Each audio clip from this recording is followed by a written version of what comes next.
मी Harsh Sawant. News 24 मराठीमध्ये आपलं स्वागत आहे. तर चला वळूया आजच्या महत्त्वाच्या घडामोडींकडे. पुण्याच्या प्रकरणात कुठल्या तरी मंत्र्याने फोन केल्याची चर्चा आहे. अगरवाल नावाच्या बिल्डरची पार्टनरशिप कुठल्या राजकीय पक्षांसोबत आहे, कुठल्या राजकीय मंत्र्यांसोबत आहे किंवा कुठल्या राजकीय मंत्र्यांचे पैसे अडकले आहेत याची आधी चौकशी करावी आणि चौकशी करून कोणी फोन केला हे पोलिसांना विचारावे. दुसरं म्हणजे अपघात वाढत चालले आहेत, त्यामुळे अल्पवयीन आहे म्हणून त्याला शिक्षा कमी हा नवीन नियम आला आहे, त्याला शिथिल करायला हवे. तसेच बार संदर्भात सुद्धा नियम करण्याबाबत प्रकाश आंबेडकरांनी सल्ला दिला आहे. 18 वर्षाखालील मुलांना बार किंवा पबमध्ये प्रवेश दिला जाऊ नये. तसेच त्यांना प्रवेश देणाऱ्या मालकाला 3 वर्ष शिक्षा, त्याचा परवाना रद्द करावा आणि 10 लाख रुपये दंड करावा अशी तरतूद परवान्यामध्येच करावी. पहिल्यांदा माझं म्हणणं असं आहे की तिथे कुठल्या तरी मंत्र्यांनी फोन केला अशी परिस्थिती आहे. अग्रवाल नावाचा जो बिल्डर आहे त्याची पार्टनरशिप कुठल्या राजकीय पक्षांबरोबर आहे आणि कुठल्या राजकीय मंत्र्यांबरोबर आहे किंवा कुठल्या राजकीय मंत्र्याचे पैसे त्याच्यामध्ये गुंतवले गेलेले आहेत, त्याचं त्यांनी चौकशी करावी आणि त्याची चौकशी करून त्याच्यापैकी कोणी फोन केला हा असताना पोलिसाला विचारावं त्या ठिकाणी. दुसरं आहे त्या ठिकाणी की ॲक्सिडेंट ह्या वाढत चाललेल्या आहेत, तेव्हा तो जुवेनाईल आहे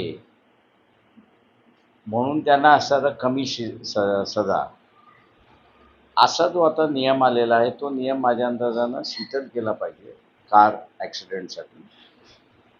उरलेल्या ह्याच्यासाठी मला वाटतं जुवेनाईल ॲक्ट तसा त्या ठिकाणी ठेवण्यात यावा. ही अशी प्रकरणं मला वाटतं बरीच घडतात आहेत. सेन्सेशनही वर्तमानपत्र टी व्हीवाले करतात आहेत, पण कोर्टाकडून तेवढा सेन्सेशन त्या ठिकाणी दिसत नाही अशी परिस्थिती आहे.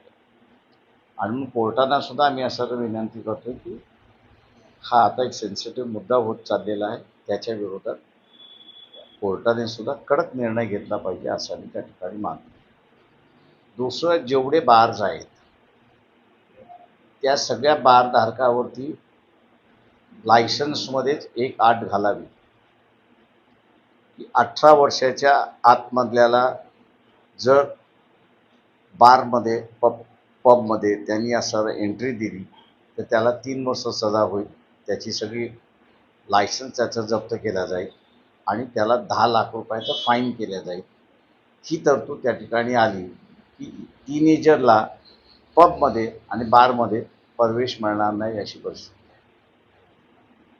सिटी चौक पोलीस ठाणे हद्दीत अवैधरित्या गॅस रिफिलिंग होत असल्याची माहिती गुप्त बातमीदारामार्फत सहाय्यक पोलीस आयुक्त संपत शिंदे यांना मिळाली. त्यानंतर त्यांनी सिटी पोलिसांची मदत घेत मोठ्या प्रमाणात सुरू असलेल्या गॅस रिफिलिंग सेंटरवर धाड टाकली आणि त्या ठिकाणी अवैधरित्या गॅस रिफिलिंग करणाऱ्या 10 आरोपीसह 30 लाख रुपयापेक्षा जास्त किमतीचा मुद्देमाल पोलिसांनी ताब्यात घेतला आहे. यात एकूण 234 सीलपॅक सिलेंडर पोलिसांनी जप्त केले आहेत. त्यासोबतच 2 गॅस एजन्सीज यांना या गोष्टीसाठी मदत करत असल्याचे देखील समोर येत आहे. त्यामुळे रॅकेट मोठ्या प्रमाणात सुरू असल्याचा संशय पोलिसांकडून व्यक्त करण्यात आला असून पुढील तपास आम्ही करत असल्याची माहिती पोलीस आयुक्त संपत शिंदे यांनी दिली आहे. सर, सिटी चौक पोलीस ठाण्यात आपण अवैध गॅस रिफिलिंग करणाऱ्या अड्ड्यावर छापा मारला आहे, काय माहिती आहे? बरोबर आहे. आज दुपारी आमच्या गुप्त बातमीदारामार्फत माहिती मिळाली की जावेद बाबूलाल पठाण हा आपल्या साथीदारांसह आमच्या सिटी चौक पोलीस स्टेशनच्या मागील एरियामध्ये फार मोठ्या प्रमाणात सरकारी गॅस सिलेंडर, त्यात HP असेल, भारत गॅस असेल, असे गॅस सिलेंडर अवैधरित्या जमा करून आणि तसेच काही कमर्शियल सिलेंडरसुद्धा सोबत ठेवून त्यातील या HP आणि भारत गॅस सिलेंडरमधील गॅस त्या कमर्शियल सिलेंडरमध्ये भरून ते सिलेंडर बाजारामध्ये बाजारभावाने विकत आहे.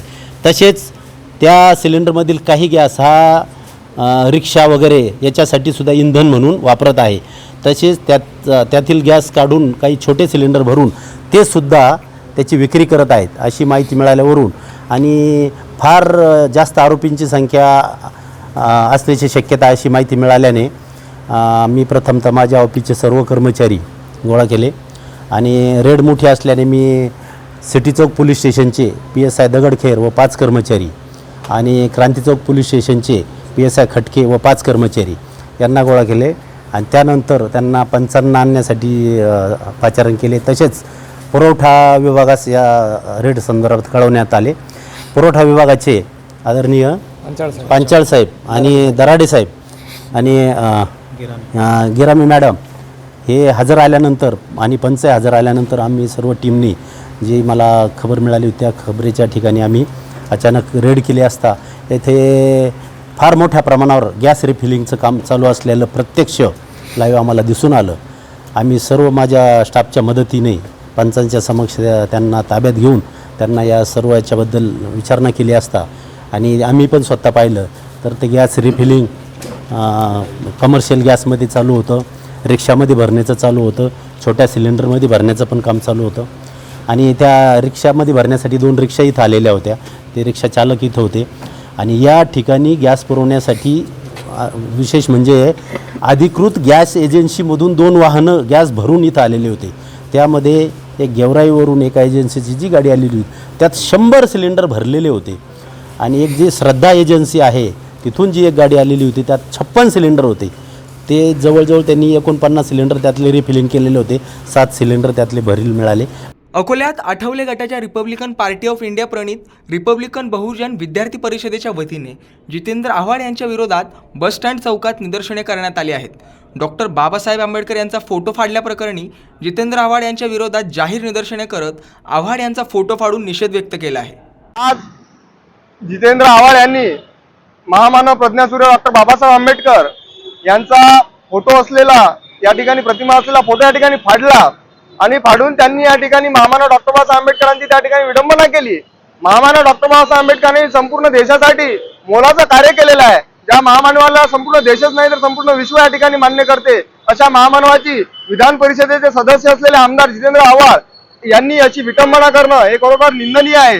त्यांच्या या कृत्याचा आम्ही जाहीर निषेध करतो आणि अशा प्रकारचे कृत्य कोणी केल्यास त्यांना आम्ही सोडू नये असं Republican party of India Athawale पक्षाच्या वतीने आम्ही सूचक असा इशारा देतो. त्याचसोबत मुख्यमंत्र्यांनी केलेली कारवाई योग्यच आहे.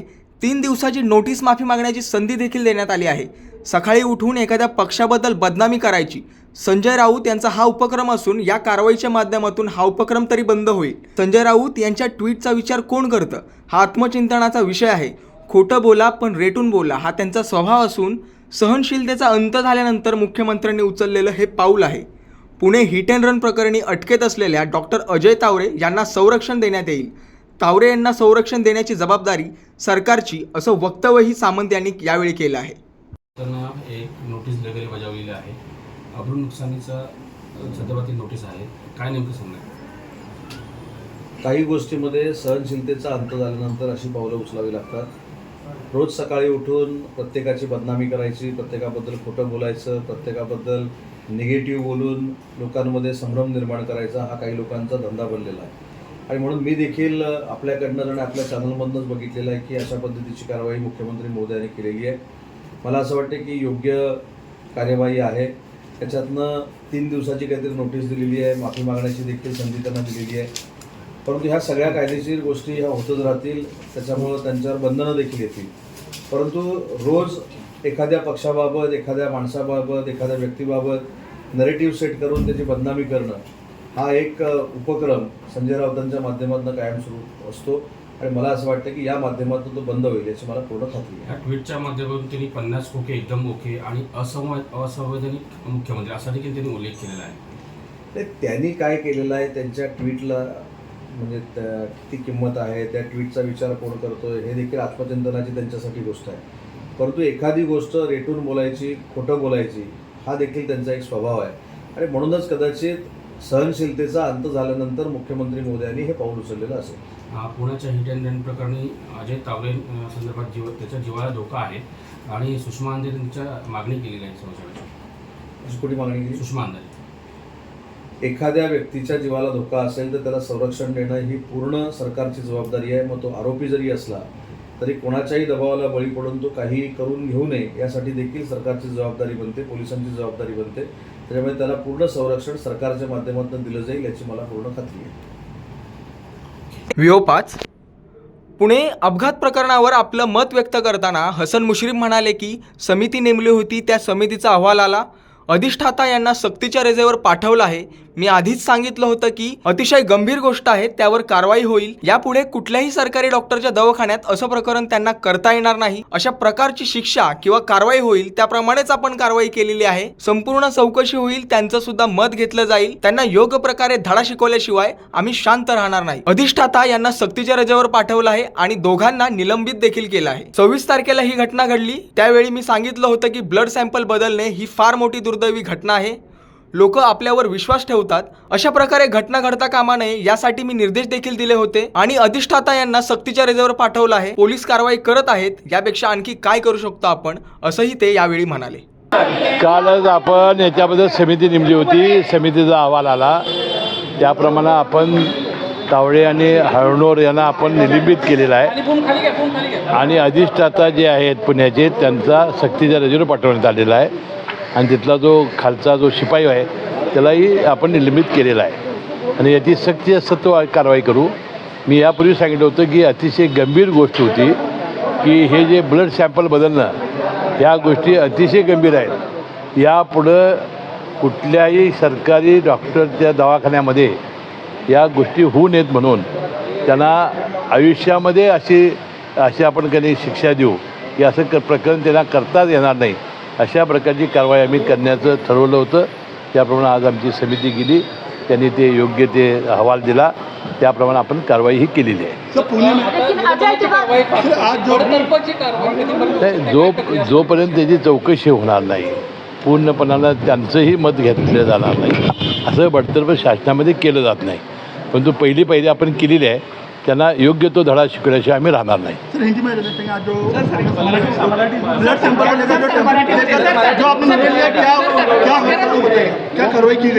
हमने जो समिति नियुक्त की थी वो समिति नियुक्ति ने जो आज सिफारिश की उसके मुताबिक हमने आज कार्रवाई की है. हमने डीन को आज हम कंपल्सरी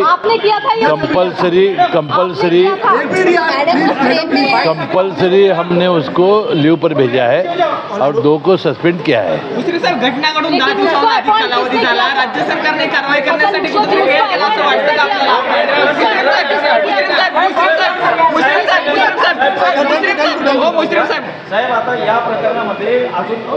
अभी क्या करेंगे, 1 मिनट, एक मराठी करेंगे, बाद में हिंदी करेंगे. घटना घडून 10 दिवस झालं. या प्रकरणामध्ये कारवाई करायला कुठेतरी वेळ झाला असे वाटतं का? कारण की विरोधकांकडून सुद्धा राज्य सरकारवर आरोप केले जात होते, कुठेतरी पाठीशी घातलं जात आहे अशा प्रकारे. हे बघा, मला बाकीचं माहिती नाही. मी परदेशामध्ये 11 ते 24 होतो. मी 25 तारखेला आलो. 26 तारखेला मला ही घटना कळाली. त्यानंतर तात्काळ मी यामध्ये लक्ष घातलं आणि मी त्याच वेळा सांगितलं की ब्लड सॅम्पल बदलणं ही फार मोठी घटना, ही दुर्दैवी आहे. कारण असं जर आपण व्हायला लागलो तर न्यायालय हे फक्त आपल्या ब्लड सॅम्पलवर किंवा आपल्या पोस्टमॉर्टमवर आपल्या ते विश्वास ठेवतात. अशा गोष्टी घडताच कामा नयेत. यासाठी त्यांच्या जीवनामध्ये अद्दल घडावी अशा प्रकारची कारवाई करण्याचे मी निर्देश दिलेले होते. त्याप्रमाणे आज कारवाई आपण केलेली आहे. त्याने अहवाल ते काय करत होते हा भाग वेगळा आहे. आज जो त्यांनी अहवाल दिलेला आहे त्यामध्ये दोघांना सस्पेंड केलेला आहे. शासनात लगेच बडतोड कोणाला करता येत नाही आणि तिथले अधिष्ठाता यांना आपण सक्तीच्या रजेवर पाठवलेला आहे. त्यापेक्षा ते अधिक काय करू शकणार होते. पोलीस तपास करतायत पुण्याचे, त्याप्रमाणे ज्या गोष्टी येतील त्या पुढे येतील. आमच्या खात्याच्या अंतर्गत जे विषय आहेत ते आम्ही आज पूर्ण केलेले आहेत.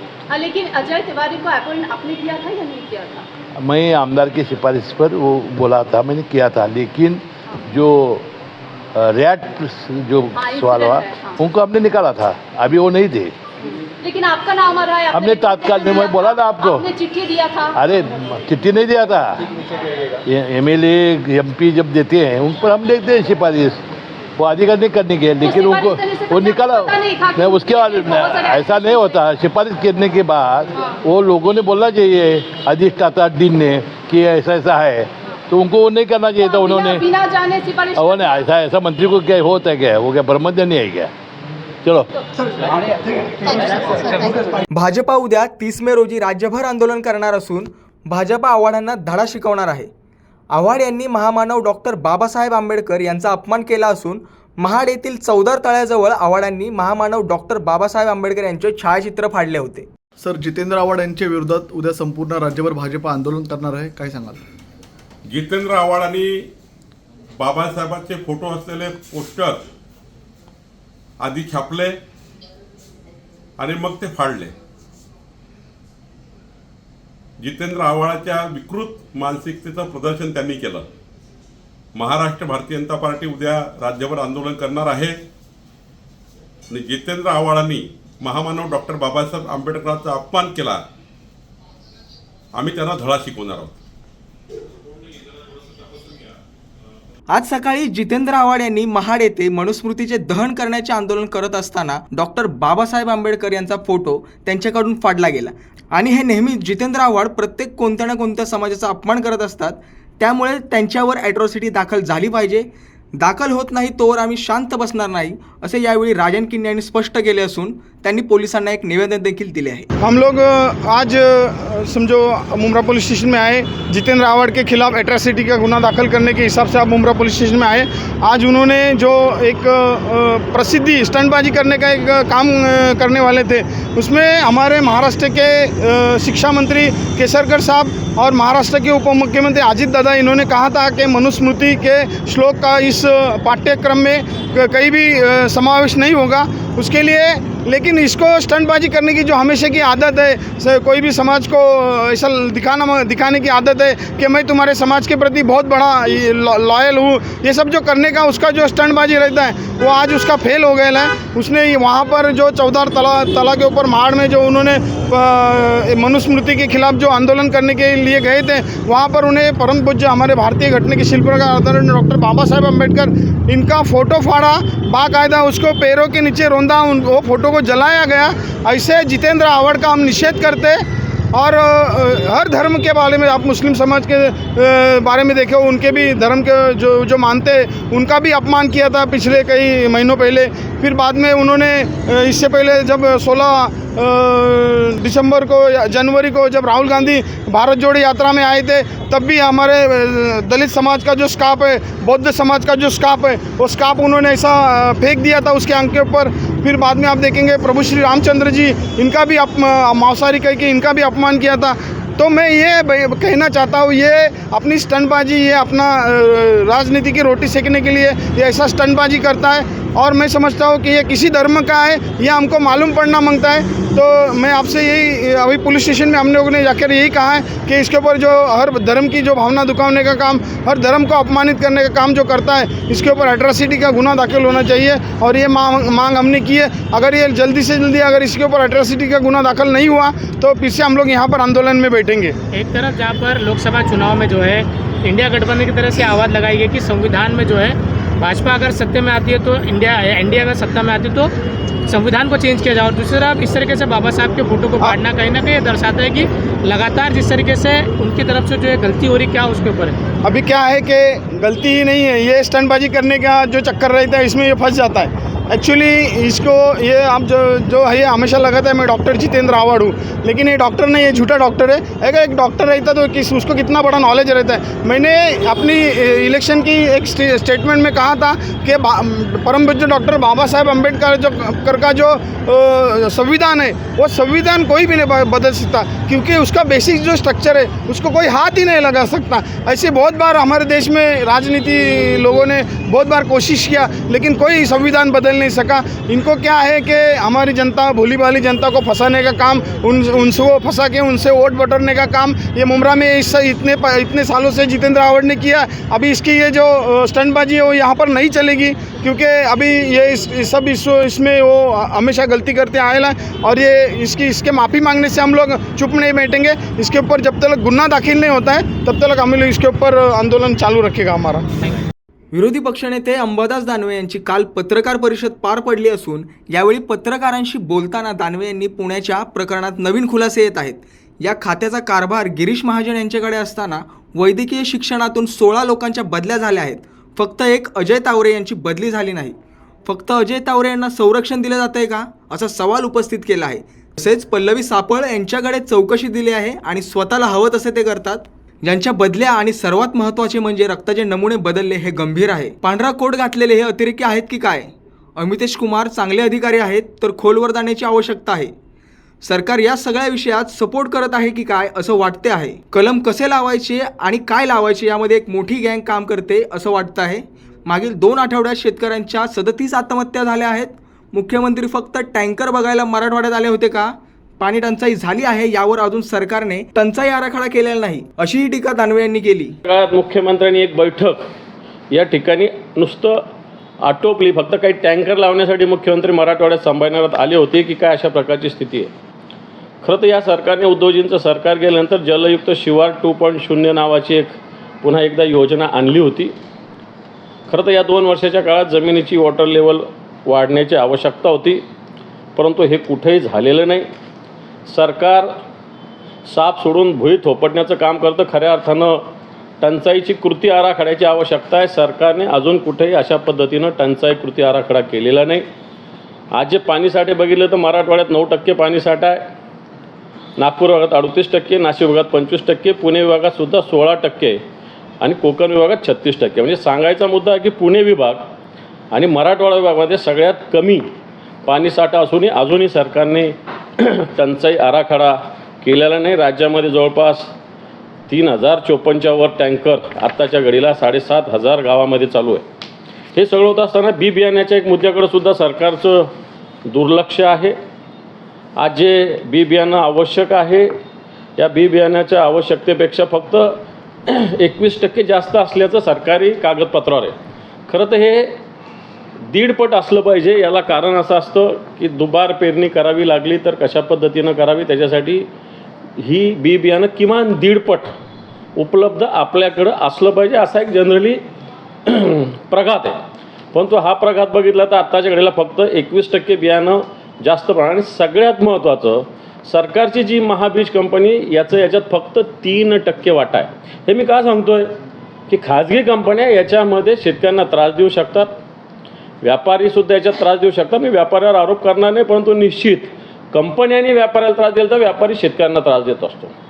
आणि म्हणून महाबीज ही सरकारी कंपनी असल्यामुळे खरं तर बी बियाण्याची उपलब्धता महाबीजकडून जास्त प्रमाणात असण्याची गरज, पण कृषी खातं याच्याकडं जास्त लक्ष देत नाही. कारण खाजगी कंपन्यांना जास्त फायदा व्हावा, खाजगी कंपन्या मार्केटमध्ये जास्त बियाणं आणावं असा त्याच्या मागं खरं तर महाबीज कंपनीची एक विश्वासार्हता शेतकऱ्यामध्ये नक्की आहे.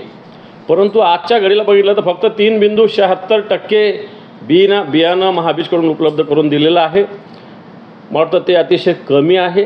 आणि म्हणून कृत्रिम टंचाई काही ठिकाणी, जसं आपण काल परवा विरोधी पक्षनेते वडेट्टीवार साहेबांनी अकोल्याची एक भूमिका मांडली होती, काही चॅनलने सुद्धा हा विषय मांडलेला की अकोल्यासारख्या ठिकाणी भर उन्हामध्ये 40-45 टेम्परेचर असताना लोकांची लाईन लागली होती. ही सगळ्या ठिकाणी आहे. अकोल्याची फक्त तुमच्या निदर्शनास आली, परंतु जवळपास सगळ्या ठिकाणी अशा पद्धतीनं बी बियाण्याची स्थिती आहे. सरकार याच्यावर सुद्धा लक्ष द्यायला सरकारची तयारी नाही आहे. सरकार या सगळ्या विषयात संभाजीनगरच्या बैठकीत जे बोगस बियाणं आहे याचं सुळसुळाट मागच्या काळात मोठ्या प्रमाणावर झालेला, विशेषतः गुजरातमधून मोठ्या प्रमाणावर बियाणं येत होतं आणि याच्याकडं सरकारने आळीमिळी गुपचिळीचं धोरण केलेलं होतं. आणि म्हणून या सगळ्या विषयाकडं सुद्धा मोठ्या प्रमाणावर लक्ष देण्याची आवश्यकता आहे. बंदी असलेल्या STBT या बियाण्याची सुद्धा मोठ्या प्रमाणावर विक्री होते. मी तुम्हाला काय सांगतो की आपण बेसिक ग्रामीण भागातल्या विषयाकडं, माझं स्पष्ट कोणाला राग नका देऊ, परंतु मीडियासुद्धा अशा विषयाकडं दुर्लक्ष करतं. आणि म्हणून या सगळ्या विषयात आपण सुद्धा सरकारने लक्ष द्यावं अशा प्रकारची भूमिका आम्ही मांडणार आहोत. त्याचप्रमाणे खताची सुद्धा स्थिती तशीच आहे. खत आपल्याला 41 लाख मेट्रिक टन मागच्या वेळी झालेलं, मागील 3 वर्षामधला ॲव्हरेज आहे. आत्ताच्या घडीला शासनाकडे 29 लाख मेट्रिक टन खत उपलब्ध आहे. खरं तर हे आत्ताच खताची गरज नाही, आधी बी बियाणाची गरज आहे. परंतु हे सुद्धा, याचंसुद्धा आवंटन आत्ताच्या घडीला होण्याची आवश्यकता आहे. परंतु एक सगळ्यात महत्त्वाचं, रासायनिकची भेसळ, त्याचप्रमाणे जैविक खत असल्याचं सांगून शेतकऱ्यांची फसवणूक, हे सगळे विषय मोठ्या प्रमाणावर होतात. एक विषय मी मागच्या काळात उचलला होता, सगळ्या प्रसिद्धी माध्यमांनी मोठ्या प्रमाणावर त्याला प्रसिद्धी दिली होती. गेल नावाचा ज्या कंपनीचा जो शासकीय कंपनी होती भारत सरकारची, या कंपनीनं दाभोळ आणि संभाजीनगर या ठिकाणी पाहणी केली होती.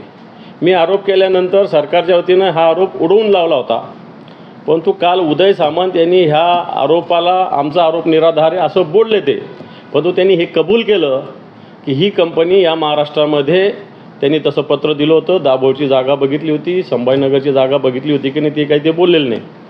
परंतु मी सांगेल, आमच्या इथले संभाजीनगरचे केंद्रातले एक मंत्री असलेले डॉक्टर भागवत कराड यांनी या कंपनीबरोबर 12 बैठका तब्बल घेतलेल्या आहे. त्याचे रेकॉर्डसुद्धा माझ्याकडे बरेच अवेलेबल आहे, 12 बैठका. परंतु या कंपनीला महाराष्ट्रात जागा स्वस्त दरात पाहिजे होती, अखंड पाहिजे होती. सरकारने या बाबतीत अतिशय निष्क्रियपणा ठेवलेला आहे. असं काही गरज नाही की इंडस्ट्रियल एरियामध्ये जमीन दिली पाहिजे. इंडस्ट्रियल एरियाच्या बाहेरसुद्धा आता अनेक उद्योग सुरू झालेले आहे. त्यामुळं या गेल कंपनीला सरकारने जर ठरवलं असतं तर जमीन देता आली असती. 45,000 कोटी रुपये इन्व्हेस्टमेंट असणारी ही जमीन सरकारच्या दुर्लक्षामुळं या ठिकाण गेलेली आहे, असा माझा स्पष्टपणे आरोप आहे. डोंबिवलीचा जो स्फोट झाला या राज्यामधले मागच्या 10-12 महिन्यातला हा 7वा-8वा स्फोट आहे. जिंदालमध्ये सगळ्यात मोठा नाशिकला झाला होता, नोव्हेंबरमध्ये बोईसरला झाला होता, नाशिकला सिन्नरला झाला होता, त्यानंतर रायगडला महाडला झाला होता आणि हा डोंबिवलीचा.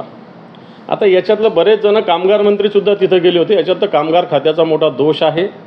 खरं तर हा बॉयलरचा स्फोट नाही, हा रिॲक्टरचा स्फोट आहे. आणि तुम्हाला मी पत्रकार बांधवांना सांगू इच्छितो की बॉयलरच्या विषयी सरकारचं धोरण आहे, परंतु रिॲक्टरविषयी कोणत्याही प्रकारचं धोरण नाही. छोट्या छोट्या कंपन्या मोठ्या कंपनीनं भंगारमध्ये टाकलेलं, विकलेलं. छोट्या कंपन्यांना हे रिॲक्टर घेणं परवडत नाही, म्हणून कोणते तरी नादुरुस्त रिॲक्टर्स या कंपन्या वापरतात.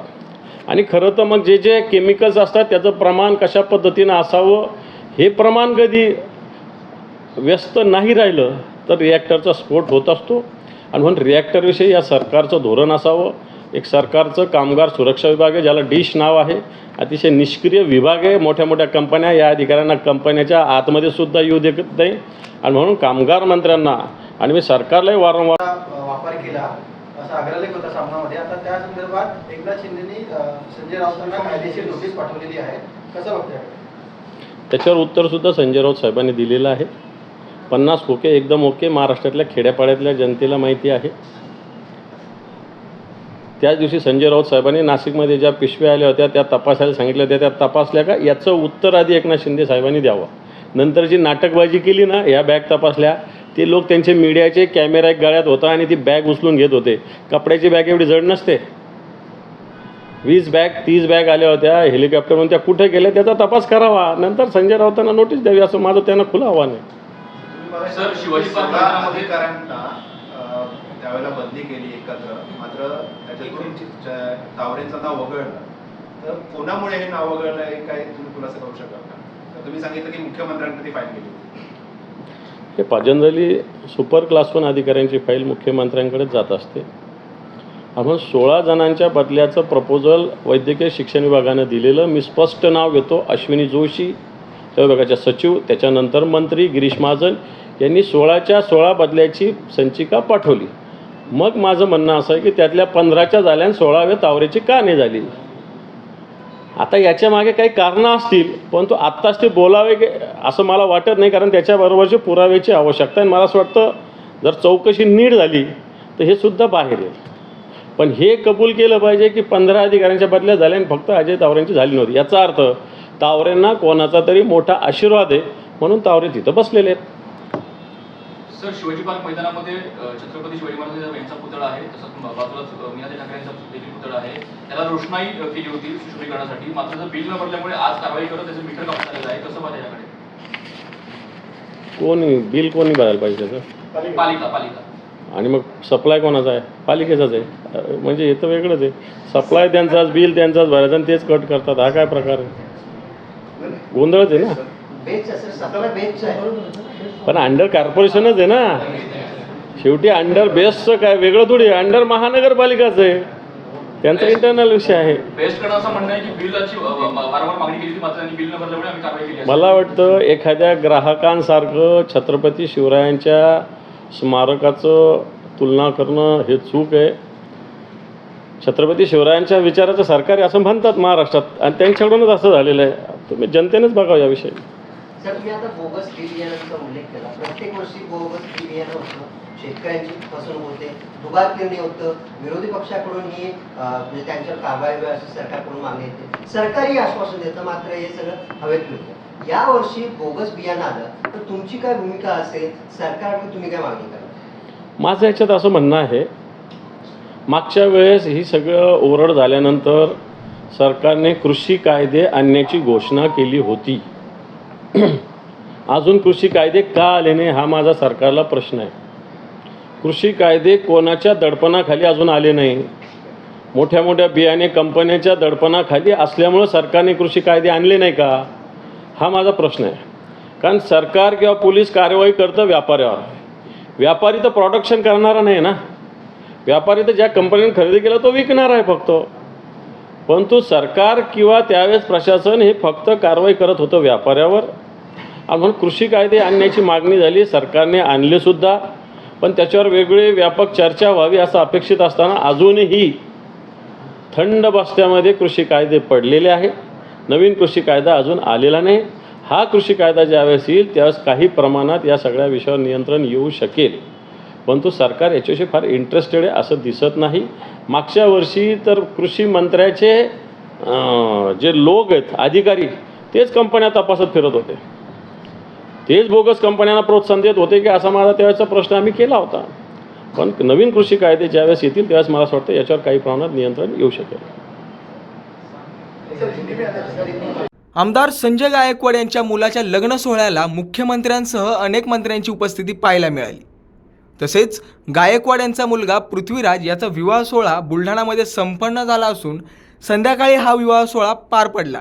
त्यापूर्वी राज्याचे मुख्यमंत्री एकनाथ शिंदे, मंत्री दीपक केसरकर, अर्जुन खोतकर, संतोष बांगर यांनी शुभेच्छा देऊन आशीर्वाद दिले आहेत. मलकापूर रोडवरील कराळे लेआउटवरील मैदानावर हा सोहळा संपन्न झाला आहे. त्यासाठी मुख्यमंत्री एकनाथ शिंदे यांच्या मंत्रिमंडळातील दिग्गज मंत्र्यांनी हजेरी लावली आहे. त्यामध्ये मंत्री दादा भुसे, खासदार प्रतापराव जाधव, खासदार रक्षाताई खडसे, आमदार प्रताप सरनाईक, आमदार सचिन जयस्वाल, आमदार श्वेताताई महाले यांच्यासह राज्यातील अनेक आमदार, खासदार आणि सर्व क्षेत्रातील मान्यवर या सोहळ्याला उपस्थित होते. त्यासाठी पोलिसांचा चोख बंदोबस्त लावण्यात आला होता. आमदार संजय गायकवाड यांनी आपल्या मुलाचे आणि मुलीचे लग्न कोरोना काळात मोजक्या नातेवाईकाच्या उपस्थित केलं होतं, त्यामुळे त्यांनी आपल्या लहान मुलाचा विवाह धूमधडाक्यात केला आहे. बुलढाण्यामध्ये महावितरण कंपनीच्या भोंगळ कारभारामुळे मलकापुरातील नागरिक त्रस्त झाले असून 72 तासांपासून विद्युत पुरवठा नसल्यामुळे नागरिकांनी ठिय्या आंदोलन केले आहे. बुलढाणा जिल्ह्यातील मलकापूर शहरामध्ये अचानक आलेल्या चक्रीवादळामुळे विद्युत वितरण कंपनी मलकापूरचे 1 कोटीच्या जवळपास नुकसान झाल्यामुळे मलकापूर शहरांमध्ये 72 तासांपासून विद्युत पुरवठा बंद आहे. त्यामुळे मलकापूर शहराच्या गिरणी रोड, पुरोहित कॉलनी, जाधववाडी, मुकुंदनगर व हनुमाननगर अशा अनेक ठिकाणचे नागरिक मलकापूर MSCB कार्यालयावर शेकडोच्या संख्येने जमा झाले असून त्यांनी ठिय्या आंदोलन सुरू केले आहे. 40 बिघासारखं दवाखाने असलेल्या ठिकाणी 72 तास झाले लाईन नाही. तसेच पेट्रोल पंपावर सुद्धा विद्युत पुरवठा नाही. इंडस्ट्रीज एरियामध्येही लाईन नसल्यामुळे शेकडो मजुरांच्या मजुऱ्या पडत आहेत. तसेच मुख्य बाजारपेठेत व्यापारी वर्गातही असंतोष दिसत आहे. त्याचबरोबर दूध विक्रेत्यांनाही लाईन नसल्यामुळे मोठा फटका बसला आहे. त्यामुळे शेकडोंच्या संख्येने मलकापूर शहरातील MSCB ऑफिसवर वीज पुरवठा चालू करावा याकरिता ठिय्या आंदोलन मांडले आहे. नमस्कार, मी राजेश पिलोरकर, पुरोहित कॉलनी, नगर चौक. आमच्या प्रभागातली म्हणजे हनुमान चौकापासून इकडच्या परिसरातली लाईन सतत 3 दिवस झाले गेलेली आहे. इथले नागरिक अक्षरशः त्रस्त झालेले, डॉक्टर लोक पेशंट घेत नाही आहे. नगर परिषद आपल्या MSCBचा जो कारोबार आहे तो एकदम अत्यंत खराब परिस्थितीत चालवला आहे. आणि इथले जे अधिकारी आहे हे लाईनविषयी जे आमचे जे विषय आहे की लाईन लवकर सुरू व्हायला पाहिजे याच्याबद्दल यांची दिलगिरी एकदम. तर आमचं सर्वांचं एकच मत आहे व लाईन लवकर चालू करावी अशी आम्ही यांना सर्व भागातील लोक विनंती करतो आहे. आणि 40 बिघा परिसरातील सर्व डॉक्टर म्हणजे मेडिकल सर्व तिथेच आहे. लोकांना काही मेडिकल भेटून नाही राहिलं तिथे. आणि सतत 3 दिवस झाले. एखाद्या दिवसाचा विषय असता तर कोणी सहन करू शकते, पण यांच्यावर एवढी पुष्कळची यंत्रणा असल्यावर सुद्धा हे एकदम हातात झालेलं आहे. हे काही करत नाही. याच्यावर शासनाने काही ना काही कारवाई करावी अशी आमची विनंती आहे. नमस्कार. अधिकाऱ्याचं का म्हणणं आहे? अधिकारी हजर नाही आहे. अधिकारी हे आम्हाला आज सांगितलं त्यांनी की बा सकाळी 10 वाजता लाईन सुरू करणार, त्यानंतर त्यांनी आम्हाला सांगितलं 12 वाजता सुरू करणार, त्यानंतर त्यांनी आम्हाला सांगितलं 6 वाजता चालू करणार. असं वेळ देऊनही त्यांनी लाईन सुरू नाही केली. त्या कारणास्तव सर्व नागरिकांचा संताप व्यक्त करून इथं रस्त्यावर उपोषण करायला बसलेले आहे. तरी प्रशासनाने याच्याकडे लक्ष द्यावे ही विनंती. नमस्कार, जय हिंद.